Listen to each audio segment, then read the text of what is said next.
প্রিয় শিক্ষার্থীরা, আশা করি তোমরা সবাই অনেক বেশি ভালো আছো। আমরা আজকে ট্যাগ কোশ্চেনে দিনাজপুর বোর্ড 2020 সালে আসা একটা কোশ্চেন সলভ করবো। তো আমরা চলো শুরু করি ক্লাসটা।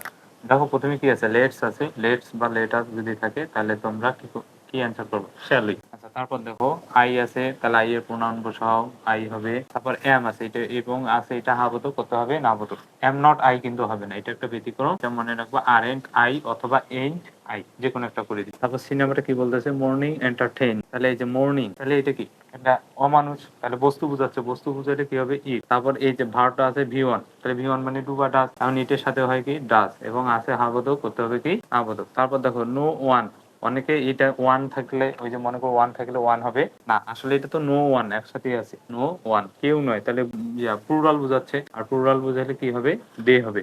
এবং এখানে শুড আছে এবং নাবোধক, করতে হবে কি হাবোধক, তাহলে কি হবে শুড দে, শুড দে। তারপর দেখো হ্যাভ এ, এটা কি ভার্ব দ্বারা শুরু হয়েছে না, মনে রাখবা ভার্ব দ্বারা বাক্য শুরু হলে সেটা ইম্পারেটিভ সেন্টেন্স, আর যদি ইম্পারেটিভ সেন্টেন্স হয় তার ট্যাগ কোশ্চেন হবে উইল ইউ। দেখো খুব সহজে কিন্তু